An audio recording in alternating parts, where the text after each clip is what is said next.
Hey guys, Blake Rodriguez with Dream Come True Canine, and today what I wanted to cover were a few important takeaways from the go home session.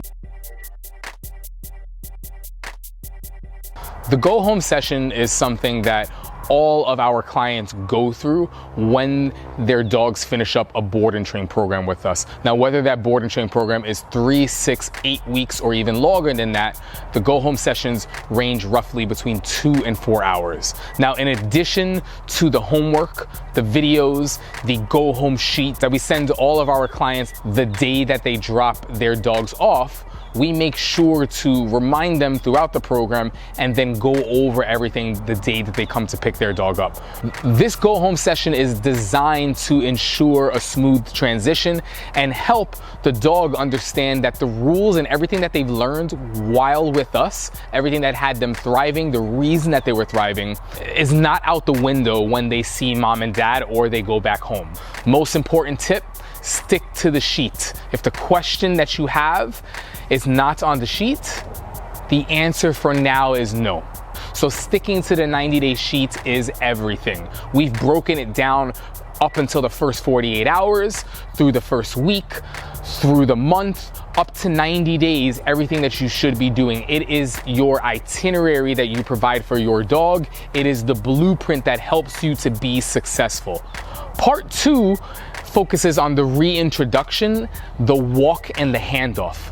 All the little details that we cover on that walk, which is usually a mixture of how you hold the leash and the differences in the application of your body and the use of that leash when you're focusing on the physical position of the walk, perhaps when you're faced with a distraction on the left side, the right side, behind or in front of you, and the differences on where your hands might be when dealing with physical positioning versus dealing with a distraction. One of the other things that we cover when dealing with distractions are the 2 main ways that you might be looking to handle that. One, which might be making sure that you are moving the dog out of your space, ensuring that you are closer to the problem or distraction than the dog is, and maintaining that. The other might be putting the dog in the position where they are closer to the distraction. In that case, you would be helping the dog when the distraction is this way, focus on what you were asking them to do, which is in a different direction. We focus on body positioning and using that as a barometer to see where your dog's state of mind is and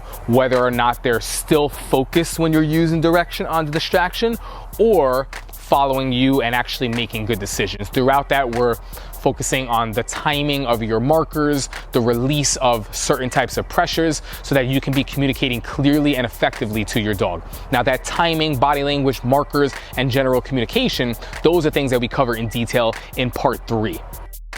In part 3, we head back to the facility, and inside the facility, we work on our timing, we work on body language, we work on the remote collar timing. If that's something that's a part of the program, we work on all types of markers, from the verbal markers that we teach to the markers of your body and the pressure on the leash that you might be using.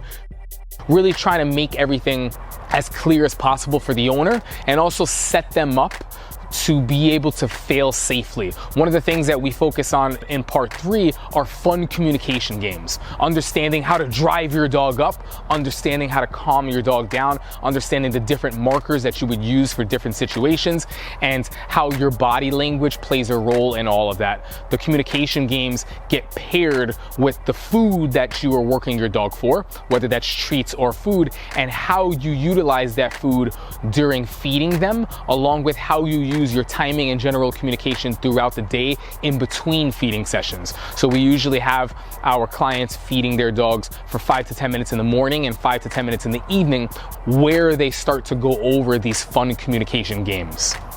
A couple of important takeaways. If the question that you have about the sheet is something that is not on the sheet, for now the answer is no.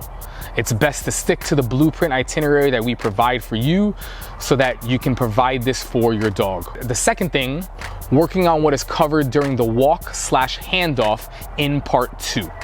This is usually a mixture of how you hold the leash and the differences between how you use it when working on the position of the walk versus using it to help with distractions, and the different ways that we deal with the average distraction.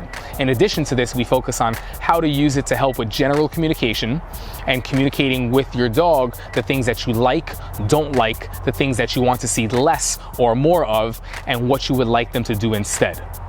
Working on your overall communication, timing, body language, markers, remote collar when working your dog for meals along with throughout the day are things that we cover in part 3.